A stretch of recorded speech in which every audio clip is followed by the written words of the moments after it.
Hello guys, economics world में आपका स्वागत है। आज हम चर्चा करेंगे मार्केट स्ट्रक्चर, बाजार के स्वरूप, बाजार की बनावट, बाजार का प्रकार और बाजार को प्रभावित करने वाले कारक या तत्व कौन कौन से हैं जो बाजार को प्रभावित करते हैं। आई होप ये वीडियो आप लोगों को बहुत पसंद आएगा और चूँकि आम लोगों के जीवन से जुड़े हुए विषयों पर हम सब लोग चर्चा करेंगे, खास करके बिहार, झारखंड, उत्तर प्रदेश के विश्वविद्यालयों में यह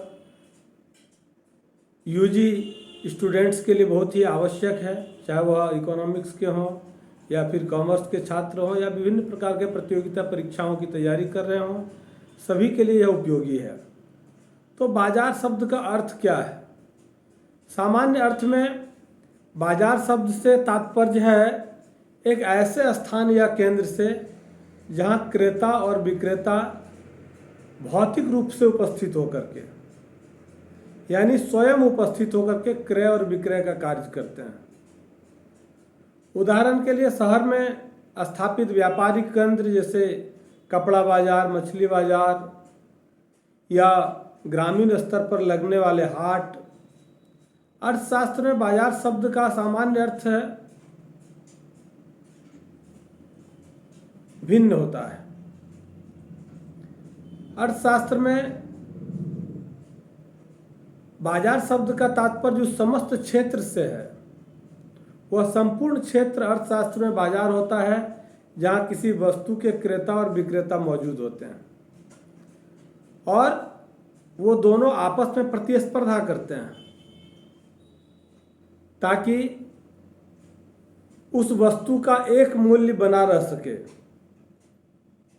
सीधे तौर पर हम ऐसे समझें कि अर्थशास्त्र उस संपूर्ण क्षेत्र को बाजार मानती है जहां किसी वस्तु के क्रेता और विक्रेता भौतिक रूप से मौजूद होते हैं और क्रेता और विक्रेता के बीच प्रतिस्पर्धा होती है ताकि मूल्य में अस्थायित्व रहे या एक मूल्य बना रह सके। जब तक परफेक्ट कंपटीशन नहीं होगा तब तक वस्तु का मूल्य एक नहीं हो सकता है। बाजार कहलाने के लिए पूर्ण प्रतियोगिता का होना आवश्यक है और बाजार का अस्तित्व क्रेता और विक्रेता पर निर्भर करता है। अगर बाजार में क्रेता और विक्रेता न हो तो बाजार का कोई अस्तित्व नहीं है, अर्थात क्रेता और विक्रेता के अभाव में कोई बाजार नहीं होता है। बाजार को परिभाषित करते हुए प्रोफेसर एली ने कहा था कि बाजार उस सामान्य क्षेत्र को कहते हैं जहां पर किसी वस्तु विशेष के मूल्य को निर्धारित करने वाली शक्तियां क्रियाशील होती है। तो मूल्य निर्धारित करने वाली शक्तियां कौन सी हैं? क्रेता और विक्रेता। मूल्य निर्धारित करने वाली शक्तियां क्या है? परफेक्ट कंपटीशन, अर्थात पूर्ण प्रतियोगिता का होना। अगर पूर्ण प्रतियोगिता नहीं होगा तो किसी वस्तु के मूल्य का निर्धारण नहीं हो पाएगा या वो शक्ति जो बाजार में किसी वस्तु के मूल्य को निर्धारित करती है वह क्रियाशील नहीं हो पाएगी। तो बाजार की विशेषता क्या है? फीचर्स ऑफ मार्केट्स क्या है? पहला है क्षेत्र, एरिया। इसका क्षेत्र स्थान विशेष तक सीमित नहीं होकर के विस्तृत होता है। इसका क्षेत्र अंतर्राष्ट्रीय भी हो सकता है। देवघर में कोई बैठा व्यक्ति दिल्ली में, देहरादून में कोई बैठा व्यक्ति हैदराबाद से, कहीं से भी कोई वस्तु को खरीद सकता है, कोई वस्तु को बेच सकता है। बाजार का कोई निश्चित दायरा या सीमित क्षेत्र नहीं होता है।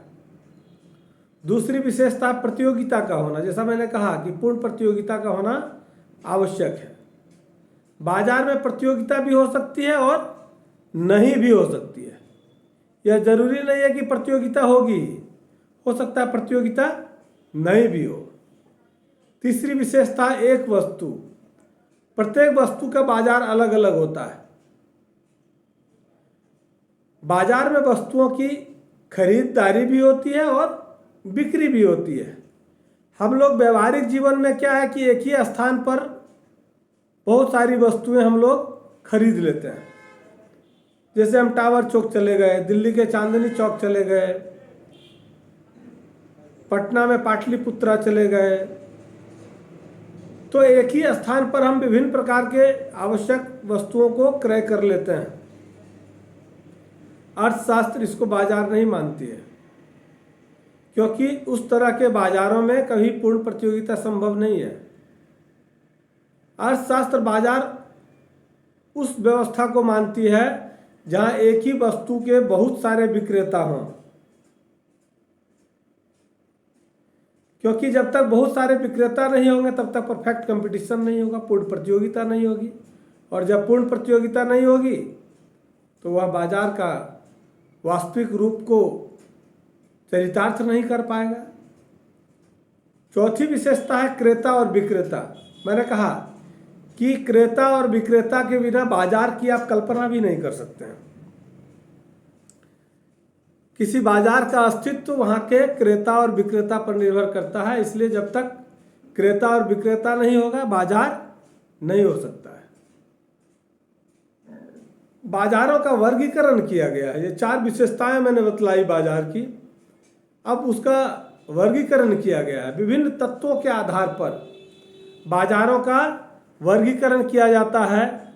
इसके हम लोग मुख्य रूप पर चर्चा करेंगे। क्षेत्र के आधार पर, इस आधार पर या क्षेत्र के आधार पर बाजार 4 प्रकार के होते हैं। पहला है स्थानीय बाजार, जिसको हम लोग लोकल मार्केट कहते हैं। जब किसी वस्तु के क्रेता और विक्रेता यानी बायर और सेलर किसी स्थान विशेष पर ही क्रय विक्रय संबंधी कार्य या क्रियाकलाप करते हैं तो उसे स्थानीय बाजार या लोकल मार्केट कहते हैं। लोकल मार्केट में वह वस्तुएं आती है जो शीघ्र खराब होने वाली होती है, जैसे दही, सब्जी, भार वाली वस्तुएं जैसे रेत, पत्थर आदि। दूसरा है राष्ट्रीय बाजार। बाजार को 4 प्रकार में बांटा गया। एक मैंने कहा स्थानीय बाजार, जिसको लोकल मार्केट कहते हैं। दूसरा राष्ट्रीय बाजार, जिसको नेशनल मार्केट कहते हैं। जब किसी वस्तु के क्रेता विक्रेता पूरे राष्ट्र में फैले होते हैं तो ऐसी वस्तु को राष्ट्रीय बाजार वाली वस्तु कहलाती है, या ऐसी वस्तु का बाजार राष्ट्रीय बाजार कहलाता है। जैसे पगड़ी, चुनरी, लुंगी, साड़ी, ये सब वस्तुएं देश के सभी कोने में या देश के सभी कोने के लोग उसको व्यवहार में लाते हैं, उपयोग में लाते हैं। इसलिए इस तरह की वस्तुओं के बाजार को राष्ट्रीय बाजार कहा जाता है। तीसरा है अंतर्राष्ट्रीय बाजार। जब किसी वस्तु का क्रय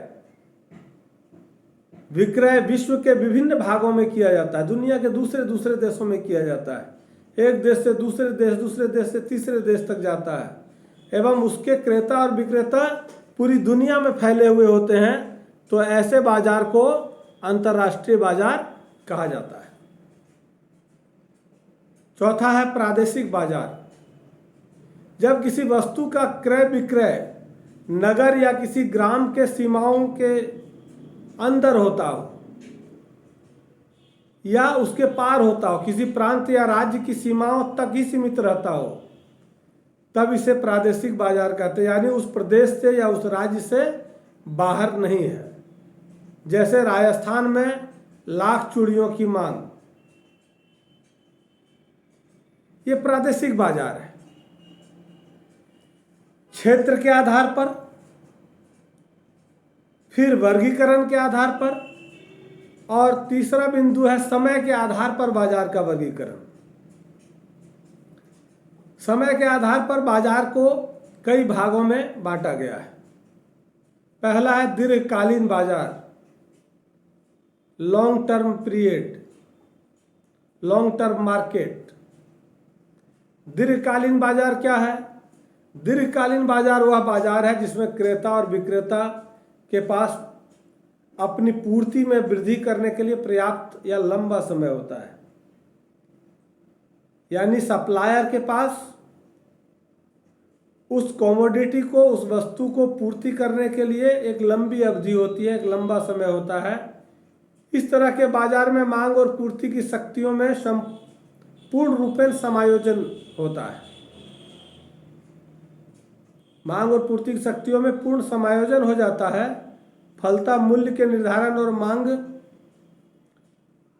और पूर्ति दोनों पर समान प्रभाव पड़ता है। जितना प्रभाव मांग पर पड़ता है उतना ही प्रभाव पूर्ति पर भी पड़ता है। कहाँ? जो बाजार दीर्घकालीन होता है। दूसरा है अति दीर्घकालीन, वेरी लॉन्ग पीरियड मार्केट। इस बाजार में क्रेता के पास इतना अधिक समय होता है कि वह उपभोक्ता के स्वभाव, रुचि, फैशन के अनुसार उत्पादन कर सकता है। यानी कंज्यूमर्स के रिक्वायरमेंट्स को, उसके हैबिट्स को, उसके फेवरेट कमोडिटीज को उसके इंटरेस्ट के अकॉर्डिंग प्रोडक्ट कर सकता है। ऐसे बाजार को हम लोग अति दीर्घकालीन या very long term period market कहते हैं। तीसरा है अल्पकालीन बाजार, शॉर्ट पीरियड मार्केट। अल्पकालीन बाजार वह बाजार है जिसकी पूर्ति कुछ सीमा तक बढ़ाई जा सकती है, किंतु यह वृद्धि मांग के अनुपात में नहीं होती है। जैसे छोटे छोटे हटिया में हम लोग जाते हैं या लोकल मार्केट में जाते हैं और किसी XY कमोडिटी का हम लोग अधिक मात्रा में मांग कर देते हैं, या बहुत अधिक मात्रा में जब हम मांग करते हैं तो वह स्थानीय बाजार अल्पकाल में, शॉर्ट पीरियड में हमारे इंटायर रिक्वायरमेंट्स को फुलफिल करने में सक्षम नहीं होता है। चौथा है अति दीर्घकालीन बाजार। जब वस्तु के विक्रेता के पास पूर्ति में वृद्धि करने का समय बिल्कुल उपलब्ध नहीं हो, तब इस प्रकार के बाजार को अति अल्पकालीन बाजार या वेरी शॉर्ट पीरियड मार्केट कहते हैं। जैसे हरी सब्जी, दही, दूध, मछली, ये सब का जो बाजार होता है वह अति अल्पकालीन बाजार होता है। प्रतियोगिता के आधार पर भी बाजारों का वर्गीकरण किया गया है। इस वर्गीकरण में प्रमुख 3 रूप हैं। एक है पूर्ण बाजार। पूर्ण प्रतियोगिता युक्त जो बाजार होता है वह पूर्ण बाजार कहलाता है। पूर्ण बाजार वह है जिसमें वस्तुओं के बहुत से क्रेता और विक्रेता हों। यही वास्तव में पूर्ण प्रतियोगिता बाजार का स्वरूप है, जिसको हम लोग परफेक्ट कंपटीशन मार्केट की बात कर रहे थे। दूसरा है समरूप वस्तुएं होना चाहिए, मिलती जुलती वस्तुओं के बहुत सारे विक्रेता हों। तीसरा है क्रेता तथा विक्रेताओं को बाजार का पूर्ण ज्ञान होना चाहिए, यानी किस समय में, किस मार्केट में, किस मूल्य पर कौन सी वस्तु मिल रही है, इसकी पूरी जानकारी विक्रेता और क्रेता को होनी चाहिए। चौथा है उत्पादन के साधनों की पूर्ण गतिशीलता। जितने सारे रिसोर्सेस हैं, जितने सारे मीन्स हैं प्रोडक्शन के, उसमें गतिशीलता होना चाहिए। और पांचवा है यातायात व्यय का नहीं होना।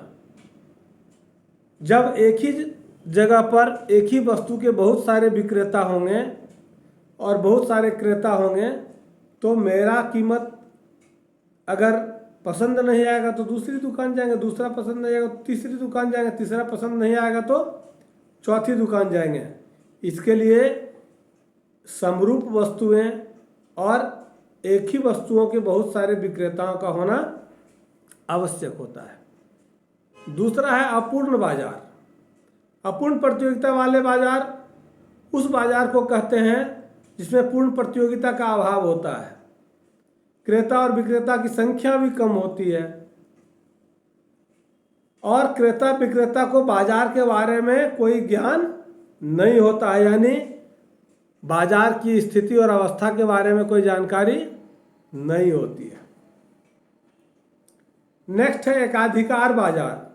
एकाधिकार बाजार वह बाजार है जिसमें वस्तु का केवल एक ही उत्पादक या विक्रेता होता है। पूरे बाजार में किसी वस्तु का जब एक ही उत्पादक या विक्रेता हो, बाकी कहीं दूसरी जगह वो वस्तुएं उपलब्ध नहीं हो, और दूसरा उसका कोई प्रतिद्वंदी नहीं होता, यानी there is no competitor, only one man, only one seller. इस तरह के बाजार को हम लोग एकाधिकार का बाजार कहते हैं, क्योंकि उस वस्तु की बाजार में कोई प्रतिस्थानापन या सब्स्टिट्यूट गुड्स नहीं होता है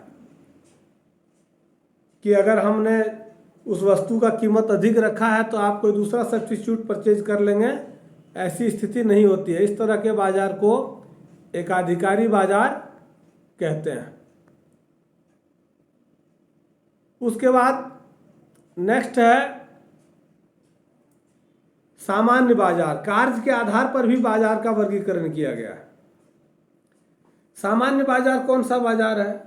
जब एक ही बाजार में विभिन्न वस्तुएं खरीदी या बेची जाती है तो ऐसे बाजार को सामान्य बाजार कहते हैं। जैसे हम लोग टावर चौक पर गए और दतवन, मिठाई, कपड़ा, टॉफ़ी सब कुछ खरीद लिए, सब्जी, इंटायर चीज़ें एक ही जगह पर खरीद लेते हैं। अर्थशास्त्र इसको बाजार नहीं मानती है। अर्थशास्त्र के अनुसार बाजार वह है जहां एक ही वस्तु के बहुत सारे विक्रेता हो, तब वह बाजार कहलाएगा। तो सामान्य बाजार में क्या है कि एक ही स्थान पर सारी वस्तुएं हमको मिल जाती है। इस तरह के बाजार को हम लोग सामान्य बाजार कहते हैं। दूसरा है विशिष्ट बाजार। जब एक ही वस्तु का बाजार एक छोटे क्षेत्र में सीमित होता है तो उसे विशिष्ट बाजार कहते हैं।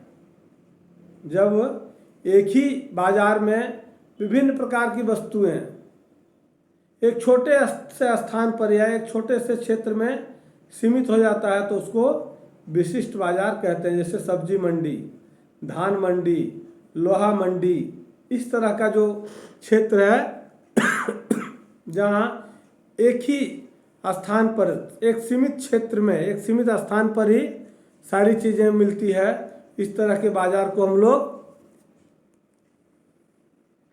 विशिष्ट बाजार कहते हैं। तो दोस्तों, हम लोगों ने देखा कि वर्गीकरण के आधार पर, क्षेत्र के आधार पर, प्रतियोगिता के आधार पर बाजार के अलग अलग रूपों को हम लोगों ने देखा। आई होप यह हम सबों के लिए उपयोगी है, चाहे वो अर्थशास्त्र पढ़ते हों, चाहे अर्थशास्त्र नहीं पढ़ते हों। और वैसे तो अगर हम लोग व्यापक संदर्भ में इसको समझना चाहें तो पूरी दुनिया एक बाजार है और सब कुछ मिलता है, सिर्फ स्थान अलग अलग है। हम और आप भी उसी बाजार की एक वस्तु हैं जिसमें हमारी योग्यता और क्षमता के आधार पर हमको पारिश्रमिक दिया जाता है, जिसमें हमारी क्वालिटी के आधार पर मेरा मूल्यांकन किया जाता है। चाहे वह व्यवहारिक जीवन की बात हो, सामाजिक जीवन की बात हो या धार्मिक स्तर पर इसके एनालिसिस की बात हो, हम सभी लोग उस दुनिया रूपी बाजार में बतौर वस्तु उपस्थित हैं और सब का मूल्यांकन होता है, सबकी कीमत निर्धारित होती है, सबका बिक्री भी होता है। उसका स्वरूप अलग अलग होता है, उसकी खरीदारी अलग अलग होती है। हम लोग नॉन लिविंग कमोडिटीज या नॉन लिविंग थिंग्स की तरह की कोई कमोडिटी नहीं है जो हमको बाजार में खड़ा करना पड़े या बाजार लगाना पड़े मेरे लिए। लेकिन टू दी पॉइंट, पूरी दुनिया एक बाजार है और वहाँ सब लोग बिकते हैं, खरीदार अलग अलग होते हैं और दृष्टिकोण अलग अलग होता है और स्थान अलग अलग होता है। इसलिए मुझे विश्वास है आपको ये वीडियो पसंद आएगा, और आए तो आप इसको सब्सक्राइब करेंगे, शेयर करेंगे और अपनी प्रतिक्रिया ज़रूर लिखेंगे। मुझे इंतज़ार रहेगा आपकी प्रतिक्रिया का, ताकि मैं और बेहतर रूप से आपके समक्ष अपनी बातें पहुंचा सकूं। धन्यवाद। जय हिंद।